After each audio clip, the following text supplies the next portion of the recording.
Thank you. So I don't know if you saw the email or not. Exams are graded. Handing these back. There are corrections that if you want to do them, they're due to start a class on Wednesday. And I am very particular about how I want them done. If you've been with me before, you know this. Please, please, please, please follow the instructions.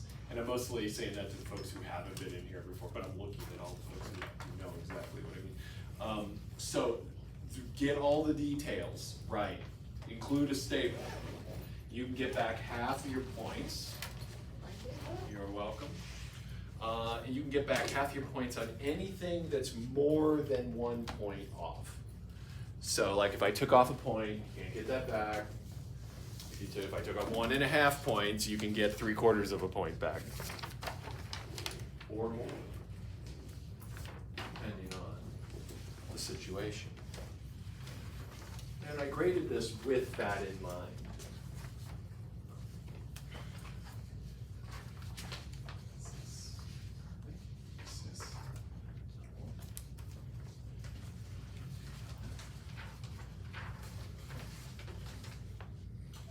So, I mean, you can roughly take that grade and, let's see, what is the, how do you do the computation? Let's see. Oh, hi, Cassie, hey. Hello, a little early. And it was just literally right on top, sorry about that.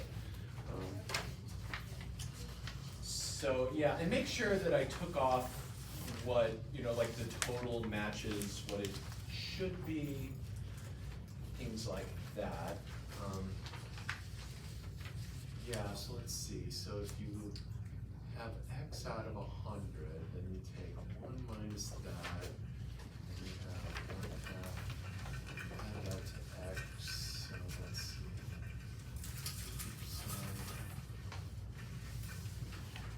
I don't know, whatever. I'll figure that out a whole different way. Let's see, there's David. I'm sure you can do that, David. There are corrections due. Make sure to check out the instructions and follow them to a T. And I will be collecting those at the start of the hour on Wednesday. Any deviation from these things will lessen your points returned. So, yeah, I don't know what, there were some problems with algebra. There was like some serious algebra problems going on in this one, especially on the partial fractions one. There was like a number of folks who just like their brains imploded on the flattening of that polynomial. So that was a really common thing. And some folks didn't use the table on number 1. So that, you know, that's gonna hurt. That's the only way to do that one. And let's see, so let's go through here. Together. So first one, use the table. You need 2 separate formulas. What were the no, you figure that out. Figure out the formula. You got lots of time to do that. Number 2, that was kind of a straightforward one, just with a twist of the hyperbolic functions.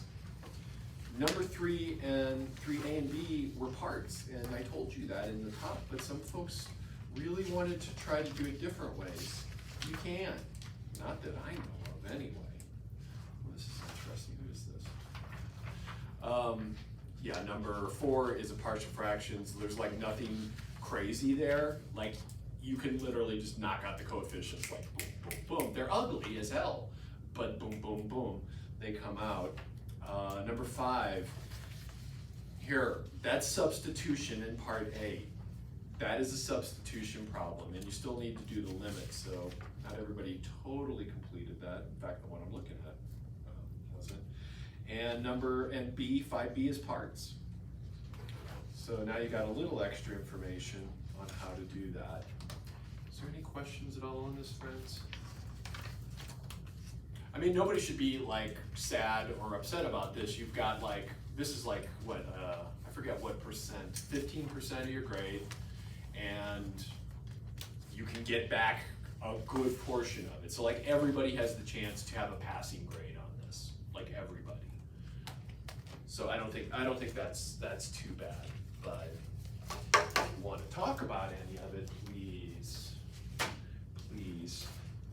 figure chat with me. All right, so no questions or anything? Okay. We're starting a whole new section. We're going to do applications of integration, and then we'll have an exam. So this is going to be like about 3-ish, probably 4 weeks. And there's a new web workup. So this is a tiny one. Compared to what you've just been through, web work-wise, if you did them all, or almost all of them, as a couple folks did, you've really worked a lot of problems. But there's a new one up that only has 6 problems in it. So that's not too bad, right? Yeah, it's not bad at all. And they're not super challenging or anything in that way. They're just like practicing this technique. What will be challenging for some in here is that there's algebra now. So before you can integrate, you've got to do some solving of equations. And that I could see taking some time, so don't start late.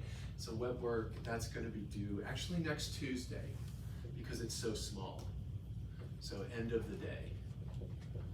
And there's just 6 problems. And I based my lecture today on those problems. So I will show you how to do everything you need to do. Let's get rolling. Oh yeah, also, Math Club is meeting on Monday, and I'm running it this next week, and I'm gonna do math card tricks. So I'll let you know the exact deal. It's like awesome, it's fun. It's just like math card tricks you can amaze and baffle your friends and family with. And they're all, yeah, just based on simple mathematical principles, or not so simple mathematical principles. So let's see, exams, corrections, web work, blah, blah, blah. All right, so here's our game plan for today. So we're starting applications of the integral. We're gonna start off with like the chillest one of all. Absolutely, and so today we're gonna talk about the area between 2 curves. With each of these applications, except one, I'm gonna refresh our memory on Riemann sums. Because one of the things I really want you to get out of this class is the idea of a Riemann sum. Not to like really do anything with, but to literally, you know, like, I kind of understand what a Riemann sum is all about and what integration is. So here's our problem. We are given 2 curves, so y equals f of x and y equals g of x. And let's say they look something like this. And then, so this is y equals f of x, and then y equals g of x, looks something like this. As long as you have some kind of little fish shape, that'll be good. You'll be solid. It doesn't have to look exactly like that. That's not the point. And we've got some limits. So we've got x equals a, and we've got x equals b. And those don't have to be precise either. There's little stripes on the fish. So x equals b. And what I want is this area. I'm gonna call that a. And so find area a is our problem. So what we're gonna do is, if we're gonna proceed naively, as if we hadn't had calculus before, and we're building calculus every time we do a problem, God help us. So let me redraw that shape. And let's see, so, yep, see, it don't matter too much. And then here's x equals a, and here's x equals b. So my plan is cut this interval into n pieces. So first thing I'm going to do is cut this up into n pieces. So step 1, cut interval a to b into n pieces. They don't even have to be equal. So let's see, I'm going to do that by picking points. So do this by choosing a partition.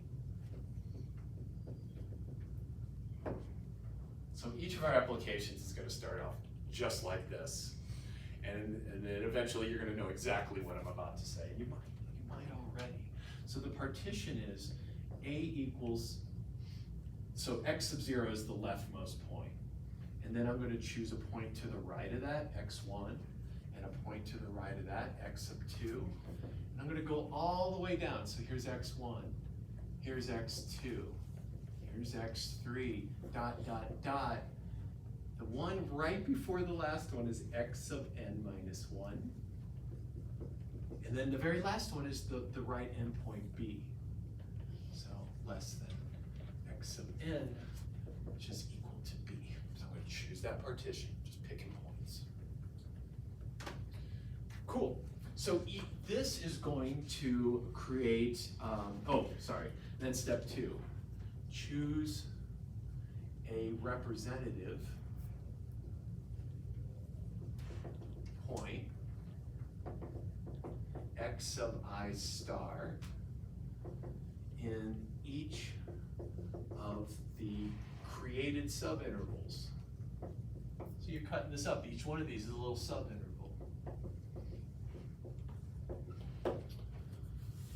So this one here, it doesn't really matter where those are either. That's going to be x sub 1 star.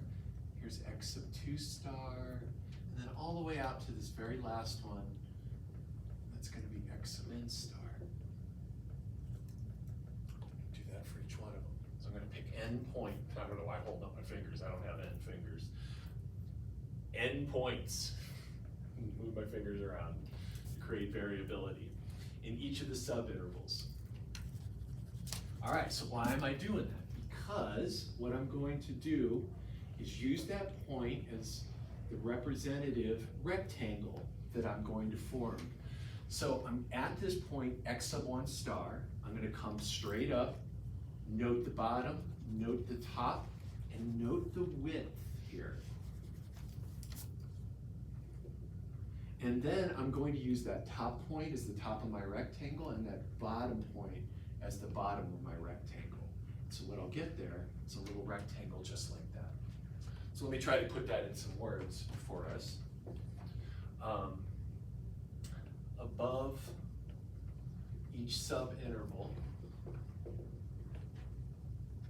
construct a rectangle. It's all back to rectangles with base height. This bottom curve, let's see, so the bottom curve here was y equals g of x. So g of x sub I star. And top height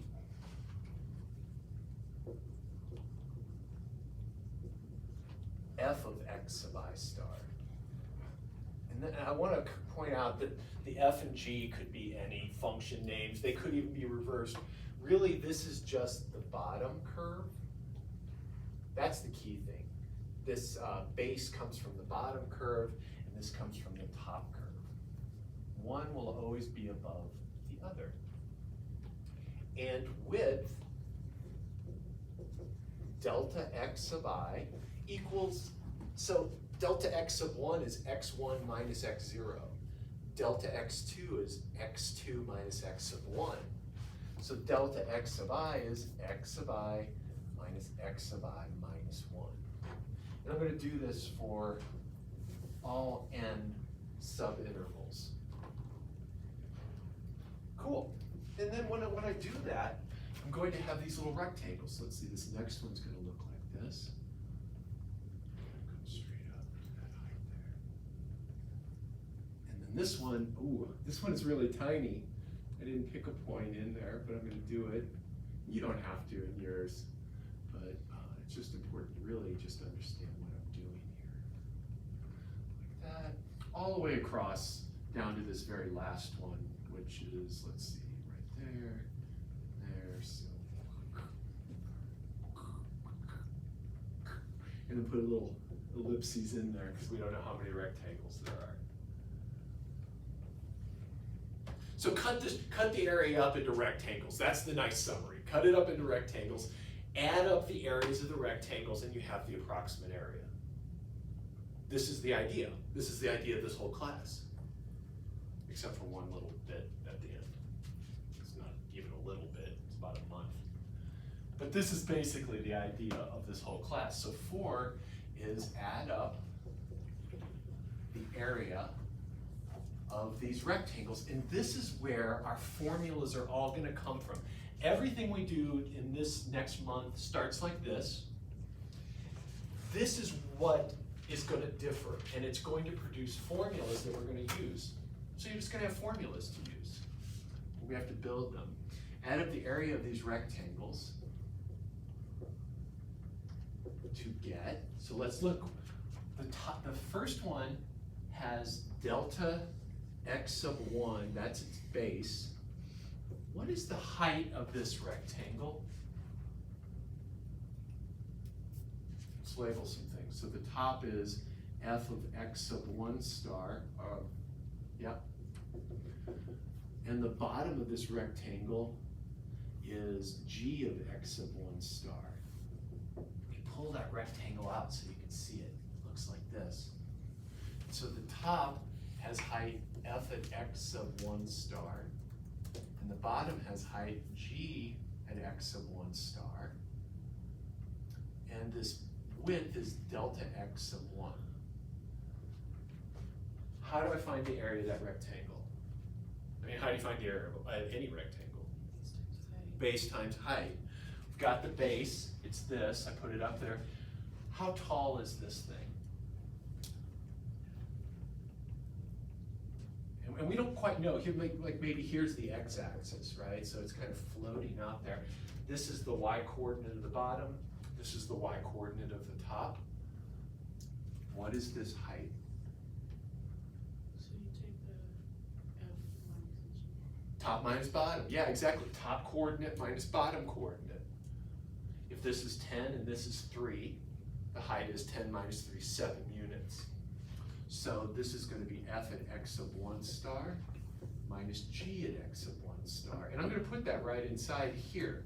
So f at x sub 1 star minus g at x sub 1 star. Top minus bottom. That's the thing I want you to remember. Top minus bottom. And that's going to help you with the formula. And then this is for each of them. So I got this next one, f at x sub 2 star minus g at x sub 2 star. That's the height of this rectangle times its base. And then plus, and we do that all the way down to the end, and this last one, let's see, so plus dot dot dot is going to be f at x sub n star minus g at x sub n star, top minus bottom times width.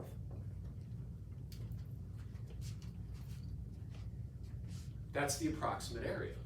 Make a note of that this is the approximate area. And I'm going to write it in sum notation. So for summation notation, I say I'm going to do the sum as the index I runs from 1. See, the thing that's changing here is this little subscript. It goes 1, 2, all the way up to n, and everything else looks the same pattern-wise. So that index I goes from 1 to n, and the terms of the sum, put a little bracket, are x sub I star, f at x sub I star, minus g at x sub I star. Close that off, this is the height, times the base, delta x sub I. That's my base. I want the true area. How many rectangles do I need for the truth? Infinite. Infinite. So I'm going to take the limit as n goes to infinity. So now I'm going to take n and let it run to infinity. This sigma becomes the integral sign. And that starts at a and runs to b on the x-axis. And then this stuff in here, all the stars and eyes go away and things become beautiful, just function notation. I'm going to put a little bracket around that just in case. And then that delta x becomes my dx. And this is our formula. That's it. So you paid the price, thanks. Pat yourself on the back, whatever you like to do to feel loved and appreciated. Do that. And this is equal to the true area. Okay, that's it. That's the only formula we need for today. Let's do stuff now. We're gonna do stuff. And this is where it'll get fun, because I know that you probably don't think that. You might. But if I took a poll, I got a feeling I know what it would turn out to be. Low on the enjoyment scale. So let's put it into practice. Find the area. Here's the statement for everything. Find the area. Number 1. Of the bounded region. So I'm getting fancy, right? That's a clue. Between y equals x squared and y equals x cubed.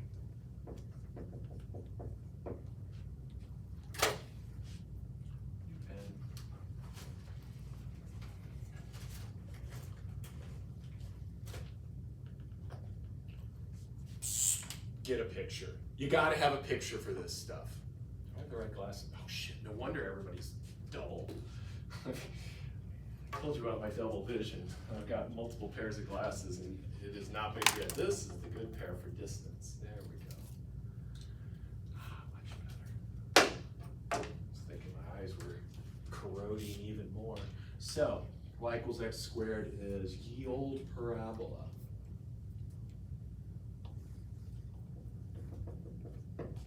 Y equals x cubed is ye olde y equals x cubed. I don't know how else to say it, but it looks like this. Now I gotta be careful here. I'm gonna draw this and then I'm gonna explain it.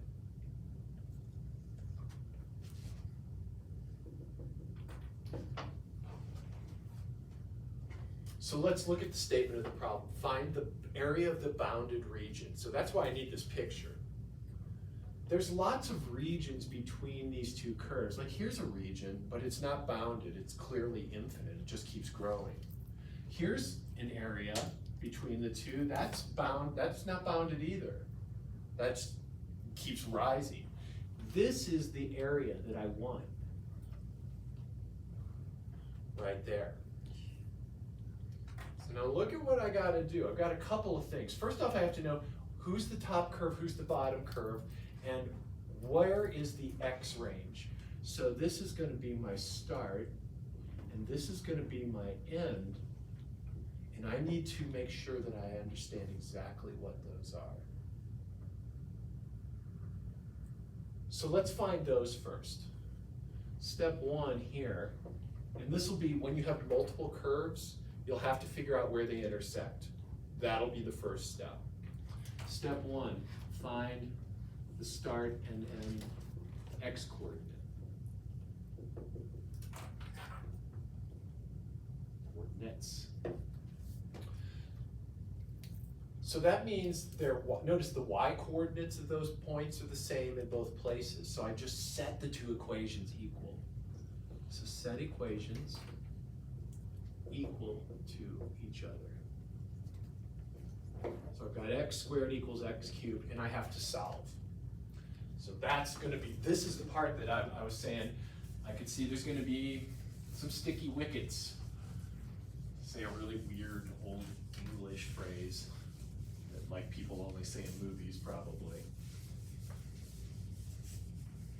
Not a lot of croquet going on these days.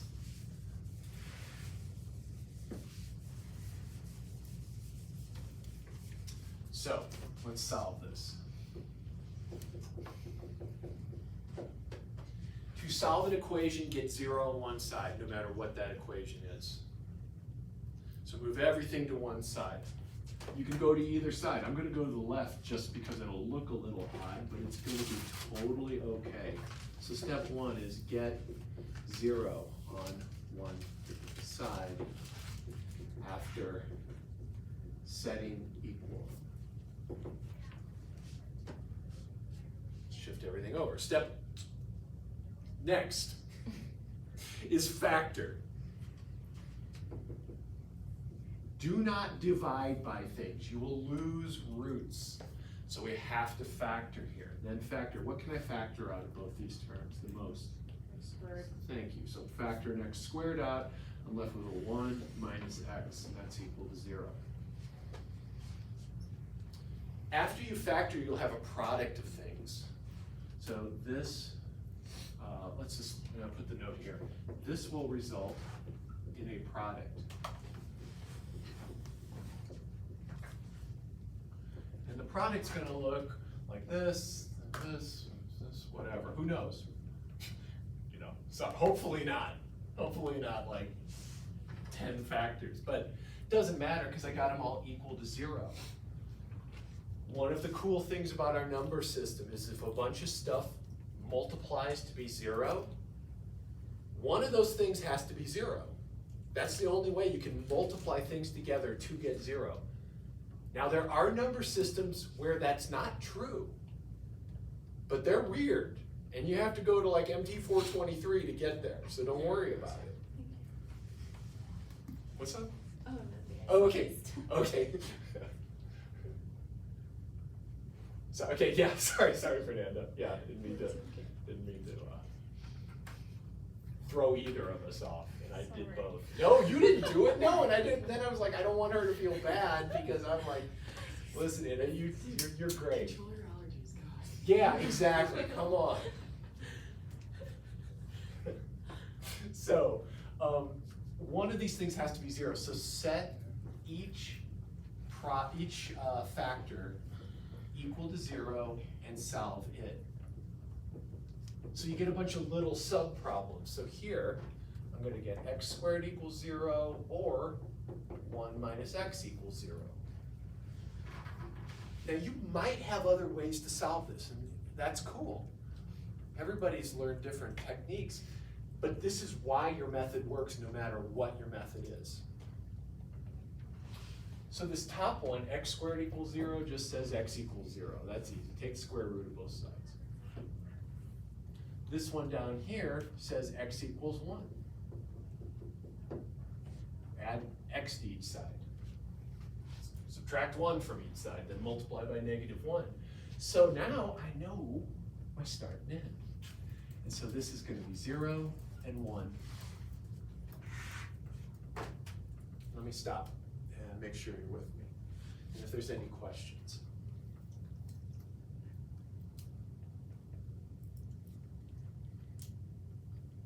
So we're just finding the roots. Correct. That is definitely another way to say it.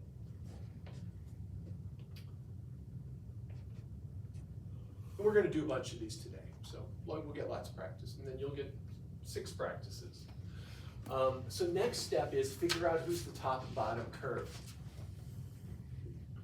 Next, figure out, or maybe it'll be a picture you're given. Figure out top curve and bottom curve. And so to do that here, it's a little tricky. You might think that the x cubed curve is on top because it's x cubed versus x squared, but it's actually not in this region. So here's how I'm going to do it. I'm going to pick a little point here, like say a half. And I'm going to plug that into these two. So notice that 1/2 squared is a quarter, and 1/2 cubed is an eighth. So that means the cube curve is under the squared curve. So I'm just getting a little point. And they don't change until these intersections. So that whole region, that must be true. It changes out here. Here, x cubed is the top, x squared is the bottom.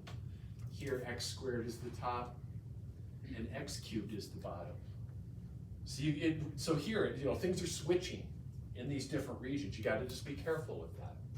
I'll give you a tip for how to know if you've done it wrong when we get there. Here's the tip. If your answer comes out negative, you've just done it backwards.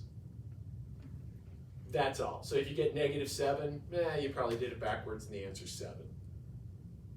That's the worst that can happen.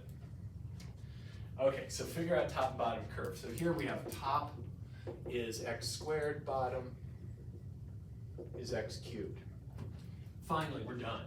So now the area is going to equal integral from the start to the end. Here's the formula form you probably want to remember. Top minus bottom dx, or whatever your variable is. Some people, no matter what variable I put in the problem, they just change it to x anyway. That's cool. It didn't matter. I was looking at an exam where that just happened. That's cool. That works. So here, our area is going to equal start, 0, end, 1. Top curve is x squared, bottom cube is x cubed. That's it. So on the next exam, I'll have problems like this and I'll say, just set it up. Just set the integral up, because I'm going to assume you can integrate this. I think everybody in here can integrate this. This isn't funky. I'm going to do it because it's just kind of cool that we can do it. So antiderivative, zip to 1. The 0 is going to kill everything off. This is going to be a third minus a fourth, which is a 12th. 1/12 unit squared. Wafer thin, tiny little area. Not bad, right? This isn't bad. Know start, know your end, know who's top, know who's bottom, use that formula. You don't even have to know the Riemann sum shit. You're going to see it enough times by the end of this module that you're going to know it by heart anyway. Let's do another. Unless there's any questions, let me stop. Any questions on this? Good. So you have a problem like this on the web work, I think. You definitely have a problem like this on the web work. I can guarantee it. So find the area between y equals e to the x, y equals e to the 5x, and x equals 0, and x equals natural log of 3. Look, you get the start and the end. Sometimes you get them, and that's cool. No algebra to do. This is the best. This is the best you can hope for. This is a wonderful, wonderful thing. You can just go straight to the formula, but we do have to figure who's top and bottom. That's all. So let's draw a picture up. I also imagine that this doesn't resonate super strongly, just looking at the log things that happened on the exam. I think people don't understand logs in general. There's a mysteriousness to the natural log, it feels like. And it's not just you, it's everywhere. It's a modern problem. I know what x equals 0 looks like. That's this. Sweet. That's this y-axis. So here's x equals 0. So I got the start. E to the x looks like this. So notice, so let's get a couple things here. When x equals 0, e to the 0 is 1. So I know that this is a 1 right here. When I put that 0 into there, e to the 5 times 0, there's still e to the 0, and that's 1. So they both start in the same place. Which one do you think's on top?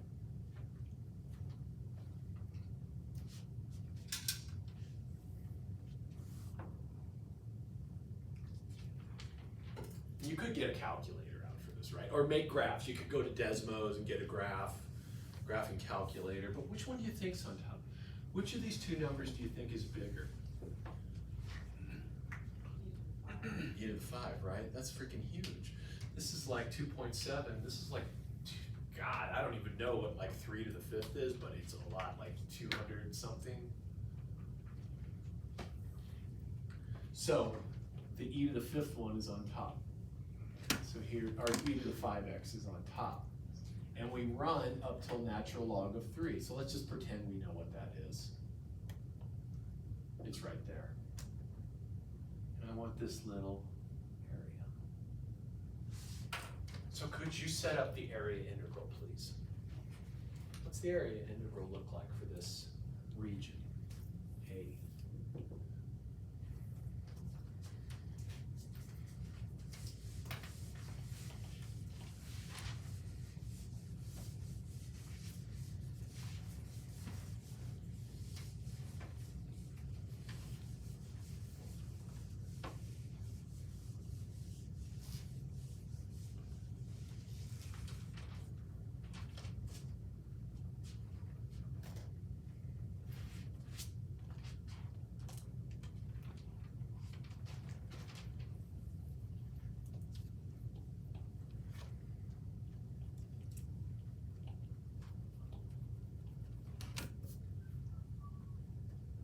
See you done, Lou. What'd you get? Integrals, 0 to natural log of 3, and then e5x minus ex. Solid. dx. Absolutely, thank you. Just like that.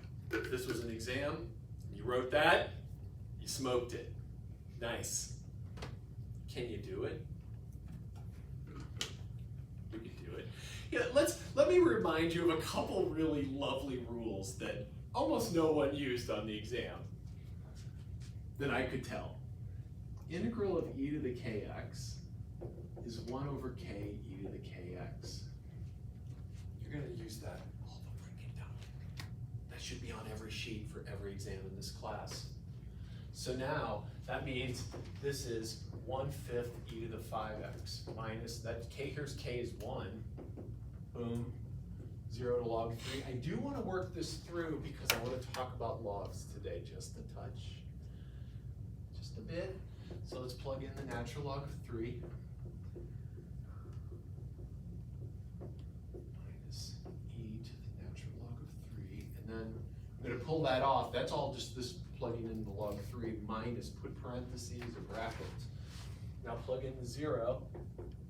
1/5 e to the 0 minus e to the 0. And we all know for sure that e to the 0 is 1.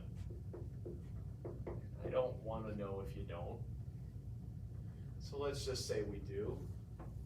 So that's easy to do. Now this gets tricky because a guy like me would say, put this in simplest form. I will absolutely say that sometimes. You know it, I just did it before on this last exam. Here's a key result. These two undo each other. E to the natural log of something is that something. So what's this equal to here?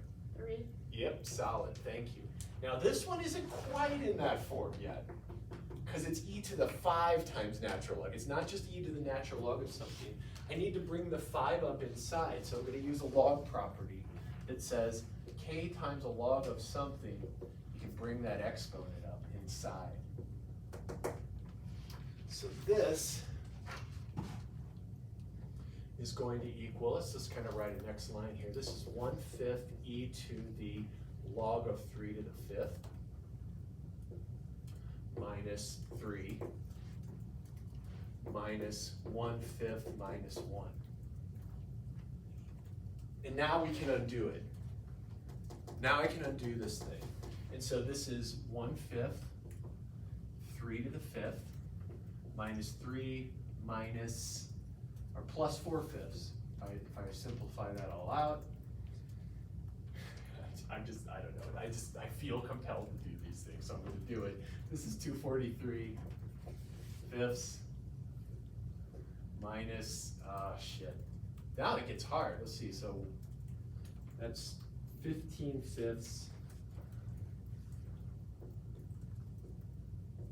And so then this is 232 fifths.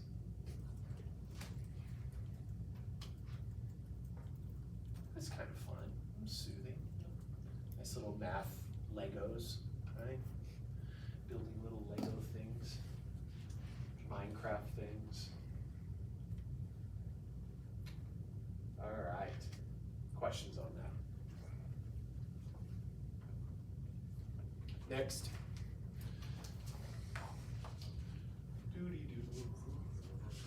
have one question. Yes. Would it like not work to just take the integral of ln3, which would be 1/3? I'm not quite sure I understand where you're at in this process, Lou. Like simplifying. Back to the beginning? Oh, back here. Yeah, just simplifying. So explain a little more. Tell me what line we're at. That one. This one here, okay. So like the derivative of ln3 would be 1/3. Yeah, but so we're not doing, there's first no off, these are all, yeah, let's talk, there's two things. So I like your question because there's two important things. First off, at this point, there's no variables. No variables. So if I differentiate, everything's 0. Okay. And that makes life easy. Yeah. But it's not right, right? So we could wipe everything out with a derivative.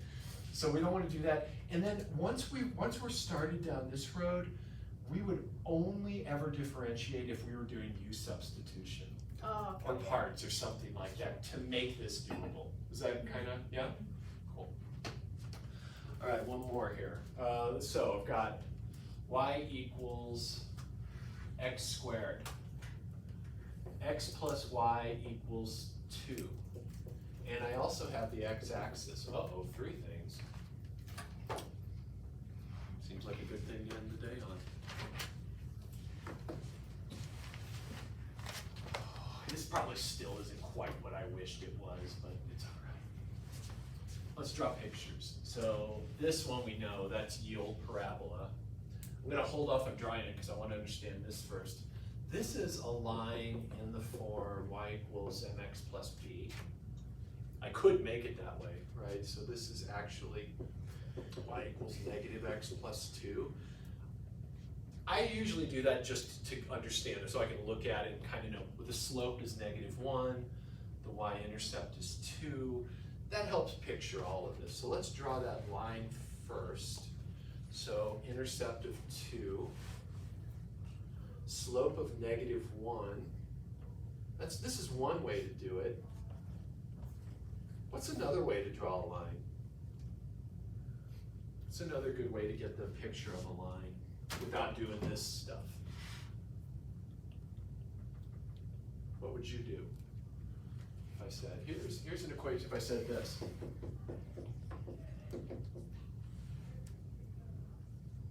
How would you plot that without doing y equals mx plus b? How could we do it?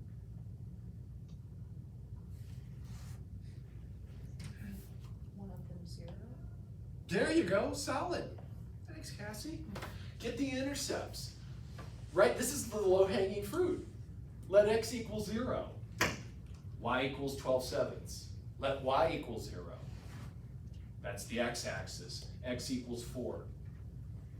So just get 2 points. Worst case scenario in a line. You just get 2 points and connect them. Any 2 points you want. And Cassie picked the best fruit of all. 1 is 0 at a time. So here I could have said, we could use Cassie's method, was henceforth known as Cassie's method.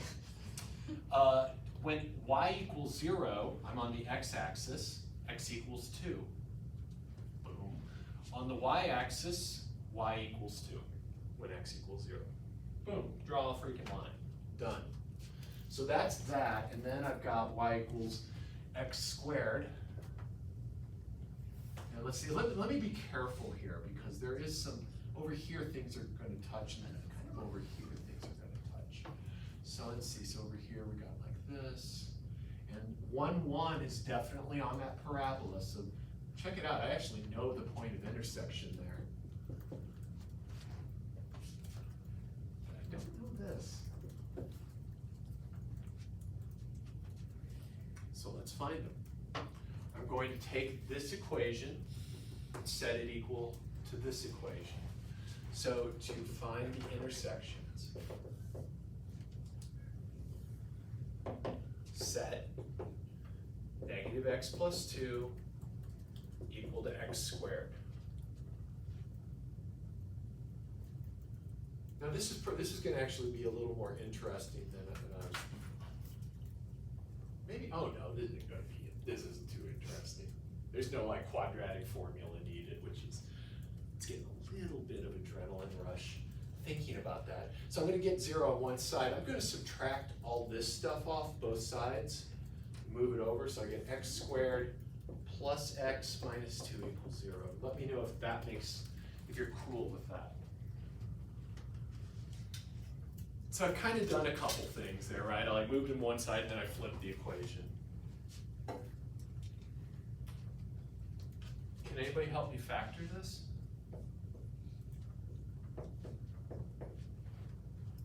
X minus 1 and x plus 2, or is it the reverse? Yeah, I love the way you thought that through. So let's go your first route. Because this is what you're kind of thinking, but you're on the right track. So Lou's like going, what are the factors of -2? They're 1 and 2, plus or minus. And then it's a guessing game, who gets the plus, who gets the minus. But this doesn't work out because the outer and inner give me, well, this does work out, doesn't it? Yeah, this is it. So you think you got it the first time, Lou. Yeah, solid. Because here the outer is 2x and the inner is -x, and when you add those together, positive 1x. So really nice. Knocked it out right off the bat.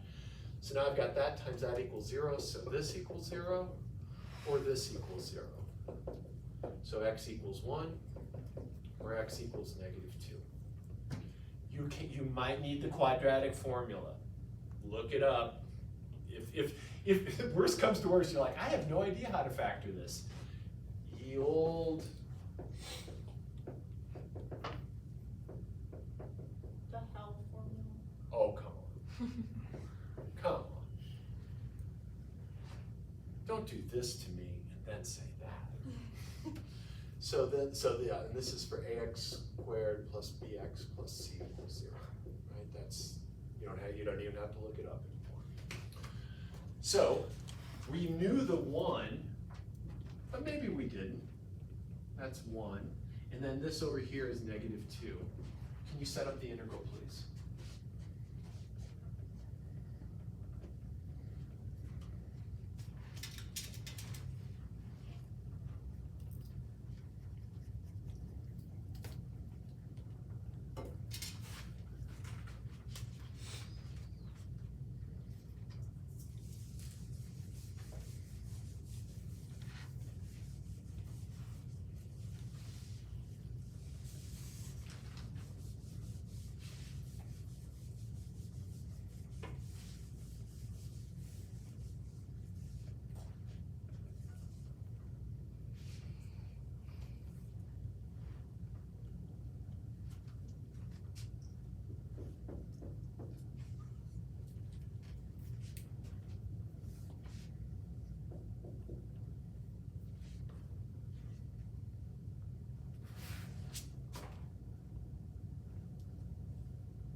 Waiting for the answer to come out, you've got it. There's always an integral to do. Yes, Kelby. This might be a stupid question. Why would you not have the space of like the area that you're trying to find in that little triangle that's like on the right side of the? Oh, what a great question. And I should have phrased this a little bit better. For us, it will always be the bounded region. Okay. So always think that so this area over here just kind of keeps on going. I think that you're talking about that one. Are you talking about No, I'm this? talking about that one because it's technically bounded with the x-axis. Oh, and shit. all 2 points. Oh shit. Yeah. Oh. Kelby. I just got a -10. Kelby gets +10. Yeah, I forgot about that part here. Yeah. So, okay, great. That's great. And this actually good, that's great. So good, so good. I'm so glad you're here and saying that. Because I did forget about this, and I didn't incorporate it. So basically I did this problem. Find the bounded region. And then Kelby pelted me in the back of the head with like popcorn or something and said, hey, you would never do that, I think. You repeated the Yeah, did you equation. mean Should this be x-axis? x-axis? Lord. Thanks, friends. It's always good to be among friends when you're fucking up. So, the actual region I want would be region B. It's a whole lot simpler. Yeah, But it's got a really interesting part in it. What is the top curve? The one that's heading in the positive direction. Well, it's the one on top, right? So here it's the parabola, but here it's the line.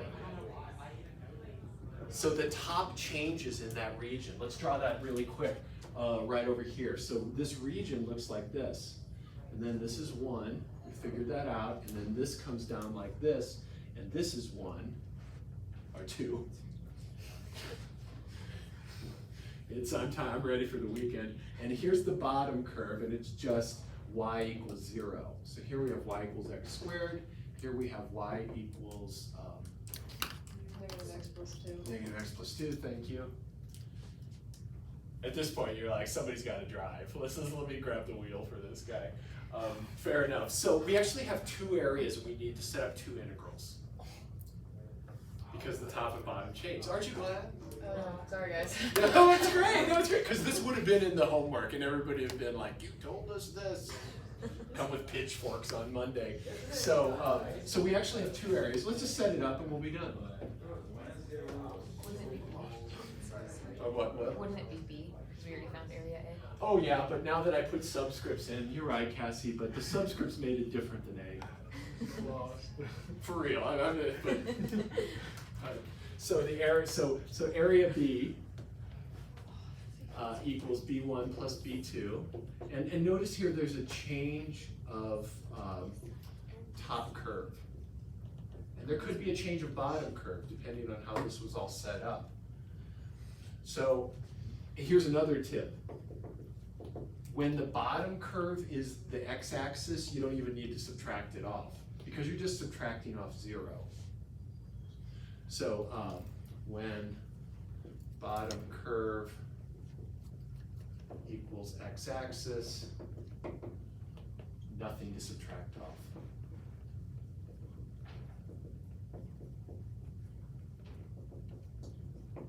So our area B is going to equal integral. Now the start is 0, and the first region ends at 1, and then it's x squared minus 0. I'll kind of just like put it here, dx. So this is region B1 plus region B2, starts at 1, ends at 2, and it's negative x plus 2, that's the top, minus the bottom, dx. So here's this top, bottom, top, bottom. Oh, what's up? No. 'cause Everything it's- okay? Okay, good. it's Whew. above the x-axis. Like, now what did I do? No, you're good. All right. So not too bad, right? Not too bad. It's just like little geometry, little picture thinking, and then just setting some things up. Of course, in web work, you'll have to do the integrals. They're mostly polynomials and stuff like that. It's not bad. And ease. Maybe it's a sign. I don't think so. I think I tried to find a good trig one and I couldn't, so I think you're safe. Thanks, friends. Thanks, Kelby. Yeah. That's what I'm here for. Keep me in line. My keeper. No, I don't get paid enough for that. No, nobody does. Talk to my